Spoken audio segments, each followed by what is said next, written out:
नमस्कार, मैं हूं प्रदीप पंटाल पब्लिक टीवी हरियाणा से और खबरीलाल जी मेरे साथ मौजूद है। और कालका विधानसभा का एग्जिट पोल फाइनल जो है उस पर हम चर्चा करेंगे।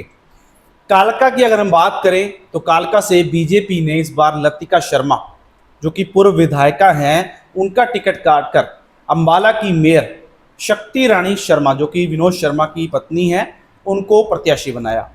कांग्रेस से जो मौजूदा विधायक हैं प्रदीप चौधरी वो उम्मीदवार हैं और इसके अलावा एक आज़ाद प्रत्याशी ने जिसने सभी की धड़कनें बढ़ा रखी हैं गुज्जर साहब, वो भी आज़ाद प्रत्याशी हैं। तो इस तरीके से मुकाबला जो है वो एक ट्रायंगल सा बन गया है। लेकिन जो बात सबसे ज़्यादा हो रही है वो प्रदीप चौधरी और जो शक्ति रानी शर्मा है। शक्ति रानी शर्मा ने इससे पहले 2014 में भी वहाँ से चुनाव लड़ा, उसके बाद वहाँ से वो अब्सेंट हो गई। तो इस तरीके का पूरा समीकरण है और मेरे साथ खबरीलाल जी हैं। खबरीलाल जी क्या बताना चाहेंगे? कालका विधानसभा का चुनाव में अलग अलग एक ऐसी स्थिति बनी हुई है कि दो प्रत्याशी मेन है वहाँ। कांग्रेस के प्रदीप चौधरी और भारतीय जनता पार्टी की श्रीमती शक्ति रानी शर्मा जी, जो अंबाला शहर की नगर निगम में मेयर भी। अब स्थिति ये है वहां पर कि अगर शक्ति रानी शर्मा जी की जगह कोई और प्रत्याशी वहां होता भाजपा का तो बहुत बुरी तरह हारता। लेकिन शक्ति रानी शर्मा जी का जो चुनाव मैनेजमेंट है वो बहुत बेहतरीन रहा।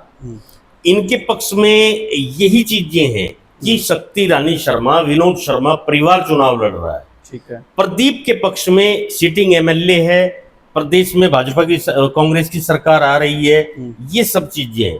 तो वहां पर मुकाबला जो है वो रोचक है।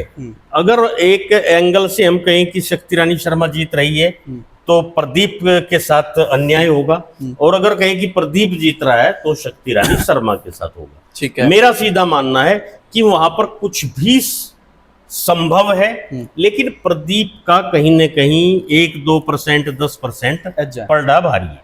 ठीक है। तो मुझे जो लगा, एक तो प्रदीप चौधरी सिटिंग विधायक हैं, गुज्जर की वहां पर बहुत ज्यादा वोट हैं, और जो आजाद प्रत्याशी वहां पर हैं उन्होंने बहुत ज्यादा डेंट पहुंचा रहे हैं।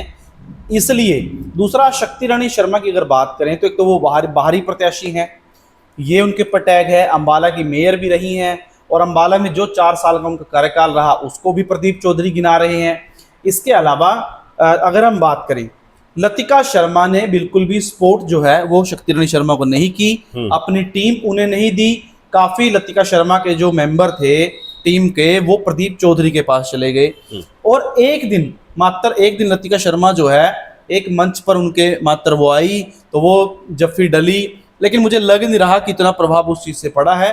लतिका शर्मा बहुत ज्यादा आहत हैं इस चीज को लेकर कि उन्हें टिकट जो है उनका काटा गया है।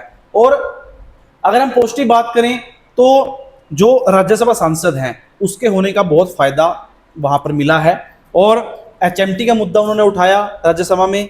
इसके अलावा जो टीमें अलग अलग टीमें बनाकर उन्होंने काम किया, जैसे वहां पर विनोद शर्मा की अलग टीम थी, शक्ति रानी की अलग थी, कार्तिक शर्मा और इनकी पत्नी ऐश्वर्या, उनकी बेटी प्राची, तो इन्होंने 5-6 टीमें बनाकर जो है घर घर खंगाल दिया। घर घर ये गए, हर घर हर वोटर तक ये पहुंचे हैं। बताया कि चुनाव मैनेजमेंट लाजवाब है, लाजवाब इनका वहां पे रहा है। लेकिन जो सीआईडी की रिपोर्ट आ रही है या बाकी जो कुछ भी आ रही है, मुझे लग रहा है कि प्रदीप चौधरी जो है वहां से आगे हैं, और आगे वो इतना है कि 5000 से वो काफी आगे हैं, और 10,000 भी उनका आंकड़ा जो है वो पार कर सकता है। तो मेरी नजर में खबरीलाल जी, प्रदीप चौधरी वहां से चुनाव जीत रहे हैं। प्रदीप चौधरी सीधे वहां चुनाव जीत रहे हैं। और एक अहम मुद्दा वहां पर हुआ, एक गोलीकांड वहां पर हुआ, काफिले पर गोली चली, एक लड़के को वहां पर गोली लगी। उस गोलीकांड ने जो है काफी चुनाव का माहौल बदलने में उसका नहीं, गोलीकांड रहा है। प्रदीप कालका में बिल्कुल सीधा फंडा है। अगर शक्ति रानी शर्मा की जगह कोई भी प्रत्याशी होता है, आज लतिका शर्मा कितने भी भाव खा लो उससे कुछ नहीं होता। वो मैदान में होती तो 25,000 वोटों से हारती। कुछ नहीं है, वो वहां 19 में हार के आ गई थी।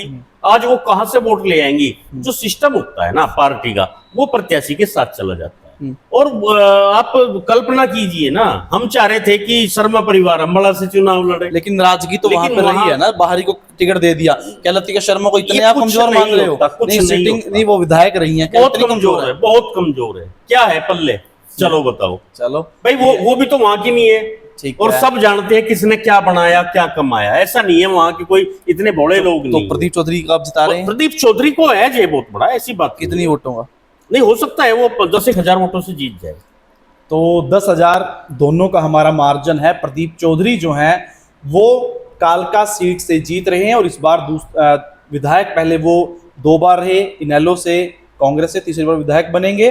तो कहीं ना कहीं मंत्री पद की दौड़ में भी जो है उनका हाँ, नाम लेकिन शक्ति रानी शामिल शर्मा को भी हम ये नहीं कह सकते इतनी कमजोर है कि इतनी आसानी से हार जाए। बिल्कुल टक्कर का मामला है। टक्कर के मामले और में हमने 10,000 का फिगर तभी दिया है क्योंकि हाँ। टक्कर में हो इतना भी नहीं है कि 1-2 हजार का मार्जिन है, बस। क्योंकि कांग्रेस की लहर जिस प्रकार से हरियाणा में हाँ। चल रही है, ये उस लहर ने हर विधानसभा में 5 से 10,000 वोटों का एक फायदा जो है वो प्रत्याशी को दिया है।